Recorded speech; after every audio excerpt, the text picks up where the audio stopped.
Welcome to the Nomad Network, your first stop for complete and comprehensive Chicago Bears football coverage. Dive deep into analyses, updates, and all things Bears. Subscribe to our YouTube channel today and never miss a beat.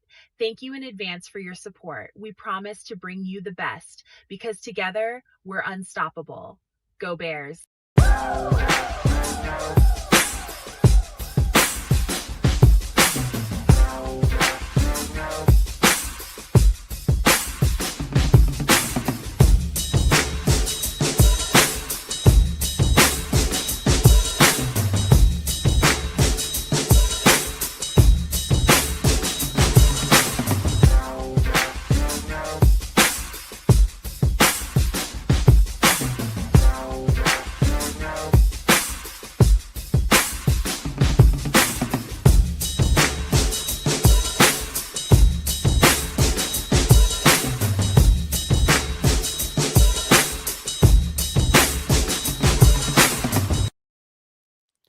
Yo, Nomaniacs. Welcome into this special edition of Nomad at Night.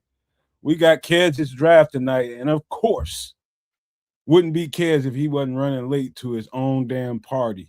And so he is, and Trips just sat down in the chair, but here we are. Also, Samuel might pop through here tonight, man. He's got his oldest baby. He's taking her out for dinner for her birthday. He wanted to come through, I think, later. Should be still here a little bit later on, and he wanted to talk about some players he's been checking out too. So looking forward to that. Yeah, man, I've been having a really good week, man. Really good off season right now for me. Not only for studying some of these prospects, I just tell you, I got a nice little bucket full of corners that I've really been studying and really just focusing in on, trying to see, you got your boundary corners and you got your nickel corners, trying to separate the two of them, going back over some stuff. So right now it's just getting a whole lot of information, just kind of tightened up a little bit as far as that goes, man. The cornerbacks are really, really nice, man. I see some really good ones out there. Got a couple more defensive tackles in, a couple edge rushers, mostly on the defensive side of the ball, a few running backs here and there, but getting my eye on all that stuff and, trying to break it down because I think that's what people want is a breakdown of how they're going to stack up, where they might be drafted at. I really hate doing that, but sometimes people ask me and I'll give you a good guesstimation of where they might get drafted. But, it's fun doing all that. But also, man, I've been having a good week for other reasons, which we'll get into when we get to the human side of the conversation. Let me just welcome everybody in here. Naj is the first guy in the set. Juju right after him. Let me see. Chris Brown, shout out to you. Mayhem's right after him. Ron Winarski. And my guy Smitty Q just busted up in here. Welcome everybody on in, man. Settle on in, man. We're going to have a good time tonight doing this, off-season, mock off-season, and then draft for Kez whenever he gets here. But, yeah, Trips, man, what's been going on with you this week? Cooling in the shade, drinking a little bit of lemonade, except it's not lemonade, it's a little spiked coffee. You know what I'm saying? It's Sunday night, so, I'm grown, I'm at home, turn up. Yeah, cooling. It was a nice day today. Went out and got some steps in. Had on my little boy pants. That's shorts for those that don't know. Shorts and a hoodie. That's what it is until summertime, and then there's no hoodie. So yeah, it's nice little respite of spring, even though I'm sure it'll probably be snowing next week. But the off season is here. I did a video that's uploading now and should be released tomorrow at Sports Chicago Style, also known as Triple R SCS. And it's the stick to the model, the GM off-season simulator. And I did just not a full Bears off-season, even though it was Bear-centric, but it was more just to look at the functionality of the actual platform using the Bears team.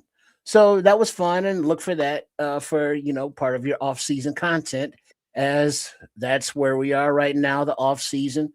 But whether it's the off-season or during the season, you can count on one thing, kids, to be late. Oh, what up, kids? CPT, baby.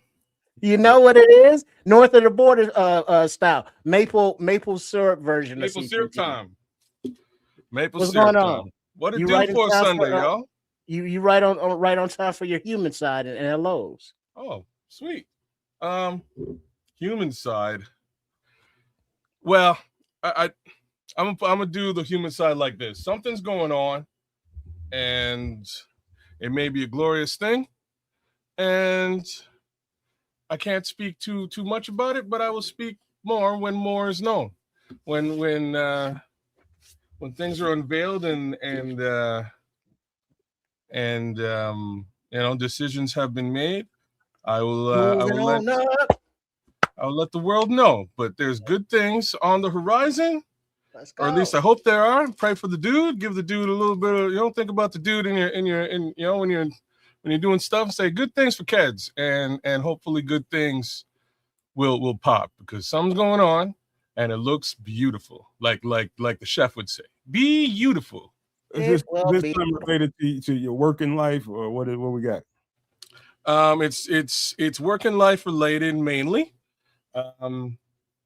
And it may be a life-changing situation for a guy, and there will be changes potentially. So, fingers crossed, and I will inform the two of you once we're done this damn show. But as for the world, trying not to jinx it. But that being said, you believe about the dude. You actually believe in jinxing yourself? Well, I mean, no, hold on. There's jinxing and there's speaking it into an existence. Yeah. When you're speaking into an existence, that's one thing. But then it's like you speak some shit and it don't happen, then you just damn jinxed it. I mean, you nailed it, Trip. You nailed it, brother. So, kids, there's a thing called positive affirmation that I would suggest you heavily lean into a little bit. You know what I mean? If you want to see things move around in your life in the way that you would like them to, positively affirm it with yourself. I'm good enough, I'm smart enough, and doggone it, people like me. I don't know if y'all remember that shit for Saturday Night Live. SNL, baby. Every time I hear positive affirmation, I think of Stuart Smalley, and it kills me. But if that's the best you got, you fucked. Hey, man, trust me, man. Something, like I say, something been popping off for the last couple of months. I've been keeping under wraps, and we getting real close. And if things work out the right way, now as far as Kez is concerned, Kez is back. Kez about to have a baby, man. Say what? About to have a baby. Are you fucking crazy? Wait, you mean his daughter, his son, right? Not him. I ain't care about those. Hey, man, what they do with their genitalia is their business. If that, you know what I mean? If that's what happens, Kez is a happy grandpa, but that ain't doing it for Kez, bro. That ain't that. I am not there. I've been through those things. I enjoyed them. They were great, but I'm out of the baby making foray, if you will. Just saying. Ain't none of that popping off. If it does, it was an absolute accident, and I'm sorry. It's like, hey kid, see those nuts over the mantle over there? Yeah. Okay, I'm with you, brother. In your rearview mirror, shit, put them up there. Hey, man, all the pipes still work. I'm just not trying to be about that at this particular juncture. And now they call it, what do they call it? Practice, quote unquote. Yeah. We're just shooting at the goalie and seeing what happens. You know what I mean? And so far the goaltender's got me, man. He got me. Oh man. All right, y'all want to hear some bright-sided stuff? Okay. That's also bright, very bright, kids. I'm hoping for you. I kid you, man, but anything positive going on in your life, I'm behind you 110%, man. Both of us. But something really good happened to me this week too, man. Somebody convinced me to have a little listening party with some of my new music. So if you don't, well, you guys don't know, but I'll tell you a quick little story. I went to Atlanta. I started making music when I was here, but I moved to Atlanta to kind of get into that business, that lane, and go out there and make some money, which I did. I made a little bit of money, not Dr. Dre, Jermaine Dupri, Swizz Beats type money, but I made my money. And I mainly produce hip hop. I've dabbled here and there in the R&B sound, just a little bit, or just the soul music sound. And really was no market for it when I was there in Atlanta, man. It's just not there, really. Anyway, fast forward to now, I haven't released any music since I've been there, other than the stuff you hear on the intros and stuff like that. I haven't really released it, just been building up, just stockpiling it, making a reservoir. And somebody convinced me to have a little, somebody's having a little listening session, right? New music listening, somebody down at a local establishment. So it's about like 5 different artists with new stuff. And so I didn't go there, but somebody videotaped the whole thing so I can see people live reacting to it. And the shit that I gave, some people, the feedback I got from it, Kids and Trips, some people was calling some of it neo soul. Some people were just calling it soul music, but they fucking loved it. And it's a new genre for me. You know what I mean? So when you start dipping your toes in that kind of water and you're not accustomed to it, you know what I mean? It's kind of, I don't know, it's kind of scary. Like, I don't know. I know I'm feeling the shit. You just don't know how people are going to respond to it. So, I sent like 7 tracks down there and people just fucking loved it. Just fucking loved it. And it's no vocals on it. It's just straight tracks. And so Yeah. that's don't get tied up in the labels or genres, because music is universal. No matter the name, you don't even have to know what language they're in, but being instrumental doesn't matter. But as long as people can move subconsciously, and you can get the toes tapping, finger snapping, and head nodding, and they don't know why, they don't realize it, they're not really focused on it, it just happens. That's a sign of good production. And that is universal.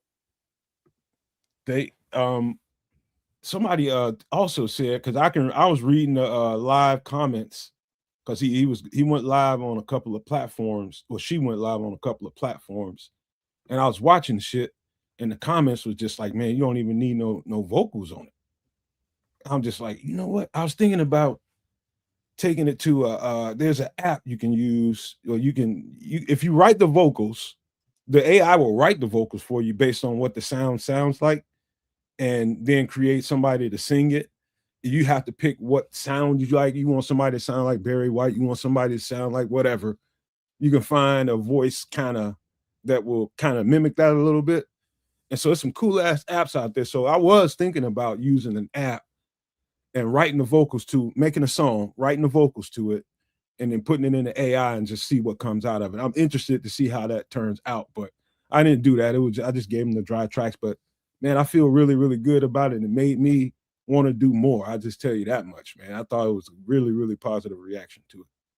Well, there's other ways of doing it. You could do the AI thing, and that would be cool. But what I would suggest, it's because you got some like genre specific stuff. You could just do, and I would immediately suggest you do it. You launch it either via a website, or via a website of your own, or via Spotify, but locked, like a locked Spotify account where you got to pay for it. But I would do like instrumental LPs, man. Just do a couple of those, genre specific. Here's Nomad on rock, Nomad on R&B, Nomad on hip hop, and a couple of beats, 7 beats a piece, little 3-piece joint, and you load them all up, and you release those and see what happens. What you can do with those then is you can put them together and then double up for like a secondary launch, and then do it with Nomad meets Sonos, Nomad R&B meets Sonos, and then you do the Sonos AI tracks over your beats. You launch that too. That's like a double double LP right there for like 7 tracks a piece each one. Good little foray for a release situation for you. Good So idea, man. That's a I good know, idea, man. fucking genius. You know what, man? It's not that I haven't considered doing a instrumental track. I've actually spoke with you about it before. But you know, again, man, I'm gaining confidence with what I'm doing. And shout out to Chris Brown, man. He says, I've always been a huge fan of Brazilian music. He said, I don't understand a lick of Portuguese, but their beats and rhythm has always vibed with him. And you know what's funny about that, Chris? The first time, literally like 72 hours ago, since pretty much the last time we did a show together. Since then is the first Latin track. And it has a little bit of all that Portuguese, Brazilian, you know, though a lot of congas, a lot of some horns, and it's very Latin. As soon as you hear it, and I'm probably about 3/4 of the way done to it. I've been bouncing from project to project, but that one specifically, I'm going to definitely take to some listening to some more of that kind of music, so that I can have a better idea of how to arrange the shit.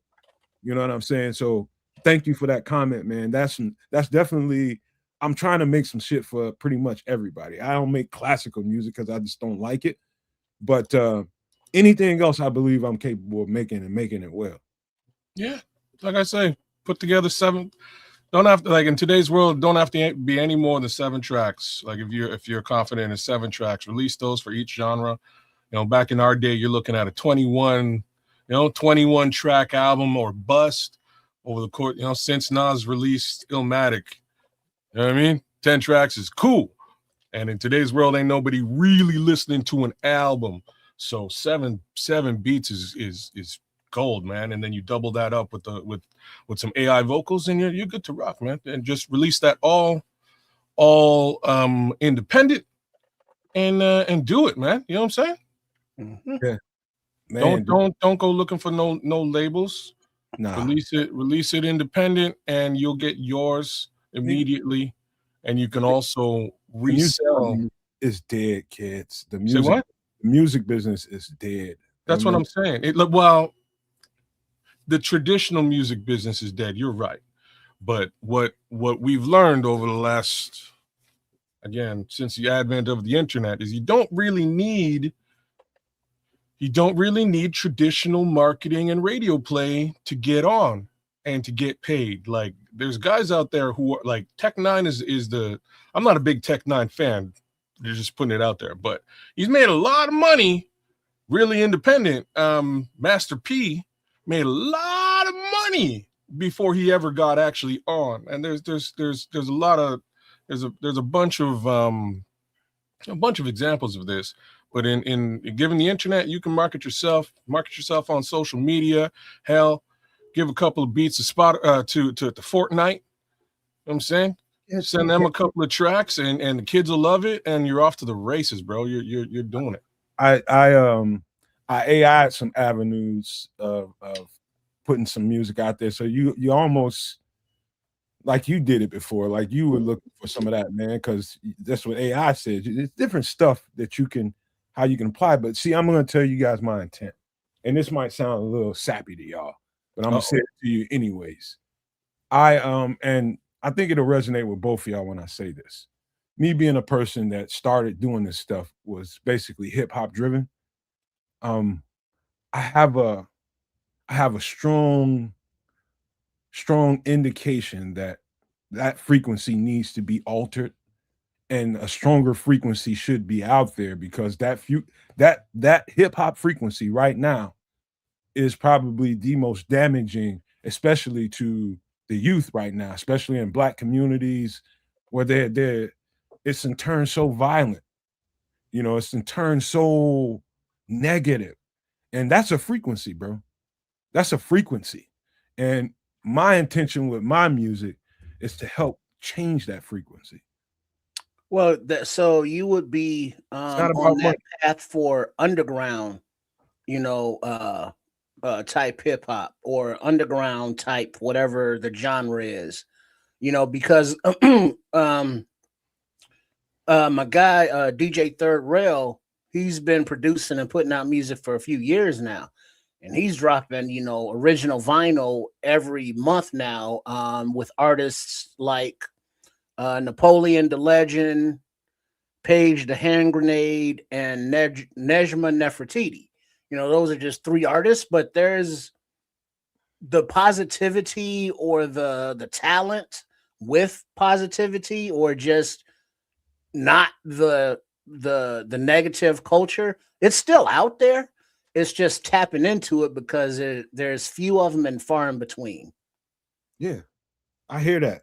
I don't think it's few and far between. I just think that the actual industry itself is in existence to ensure that stuff like that doesn't get on and doesn't get heard or doesn't get promoted. And this is all the reason in the world why I'm saying you control it yourself. You put it all out in your own capacity, and you make your money off of it via that way. It's not going to be the same type of money that those radio play guys are getting, but it'll be good money. It'll be different money, and you can sort of control it. But most importantly, you can say what you want to say or do what you want to do with it. You have full control over it in that scenario. I just know this, fellas. I looked at my my mother and my grandmothers. My grandmother had my mom when she was 16 years old, I think. My mom had me when she was 19. And like they're almost like peers, you would say, the way they are with each other, man. And they like the same stuff from the same era. So the stuff that I grew up listening to, and I remember how people were. People were really, it was community. It was it was love music. You know what I'm saying? Hip hop wasn't born yet. You know what I'm saying? It wasn't born during her and my grandmother's era. And so the way people were, there's a certain medicine to that frequency of music. Great artists, man. Just great. Roy Ayers, the Stevie Wonder. You're talking about all kinds of different artists that music brings a certain frequency and has a certain amount of medicine in relation to it. It heals. And so we've gotten so far to what Kez was just talking about how the music business is such a big conglomerate and how it can smother the other really, really good stuff that's out there being produced right now. I'm not telling you guys that there's not great music being produced. It is. You're just not hearing as much about it because of maybe the algorithm you're in with the stuff that you listen to, whether it be social media or whatever platforms you use to listen to music. What Trips is saying to you is you have to actively search for that good shit.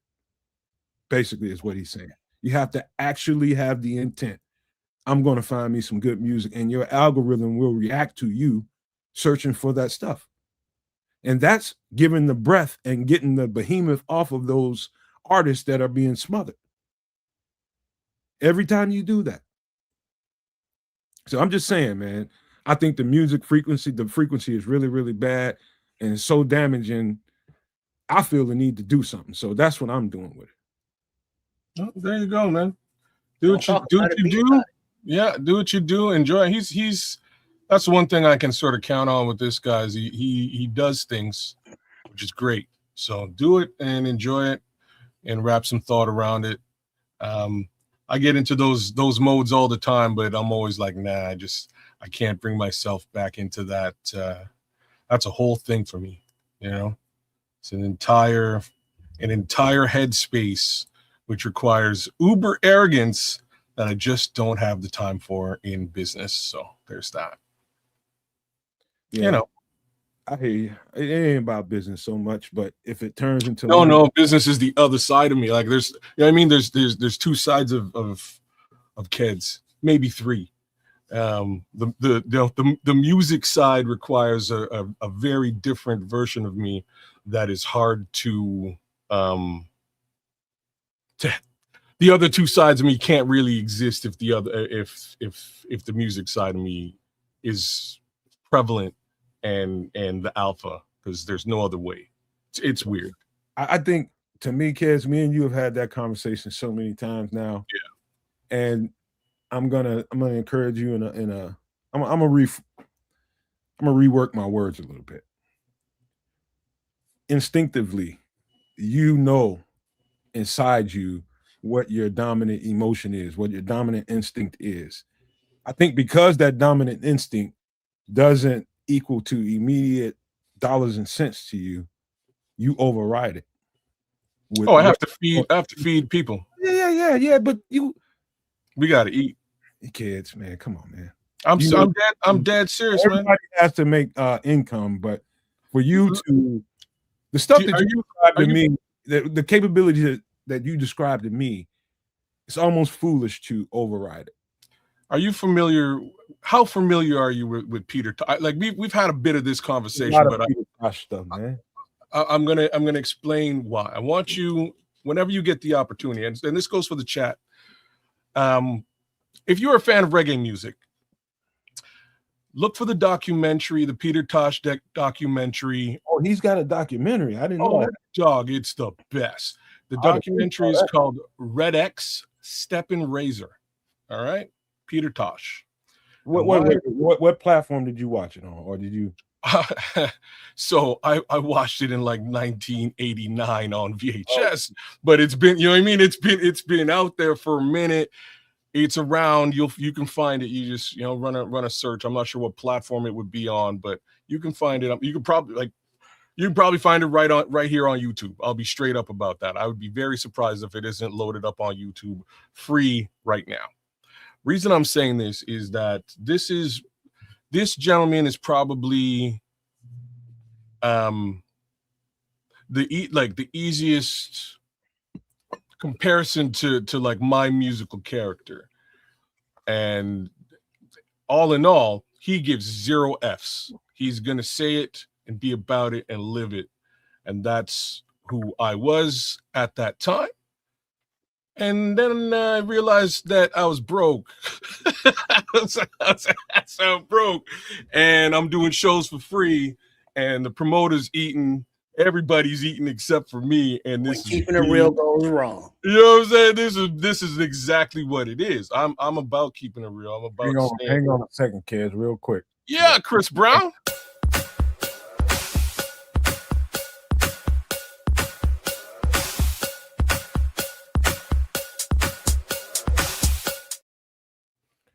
Shout out to Chris Brown for the $4.99 super chat, man. We appreciate you.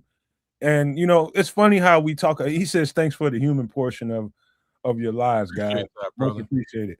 That is why we do it, man. That's exactly why we do it, because it's important that you see these guys, you hear me. It's important to layer in that aspect of who we are. To me, that's what makes the show powerful. Our own personalities and the day-to-day stuff that we go through, just like every other person in the world. And then we get to discuss it openly. That's one of the charms of having this platform, is that people are open and willing to listen, and they've got stories of their own that's a relation to it. So the connectivity of the human, we get to go through thoroughly on these shows. So I appreciate you guys being here to listen, man. So, and I think everybody would agree with that. Yeah, trust me, boys. There's a couple of times, I choke out a promoter, and like things were strange. I also wound up turning down a record deal for some super keeping it real shit. And like I said, yeah, like Trip says, when keeping it real goes wrong. So at the end of the day, the upside was we were doing independent music for many years. Some of my stuff is super popular in other countries, which is crazy, and I just kind of let it go. Walked into during my little time in Amsterdam, I walked into a hip hop bar and heard one of my tracks being played, and I was like, "This is wild and crazy. I don't believe they're bumping my stuff in the 2020s in Amsterdam. This is crazy." But it's all good. It's not for me. It was never really about money, quote unquote, or getting rich. It was about, at the very least, living off of it and saying what I wanted to say. But then kids, then woman, then more kids, and we get that. Here's my message. This is my final message to you. Do you remember like the very first kind of powerful, the very first popular hip hop record that was out?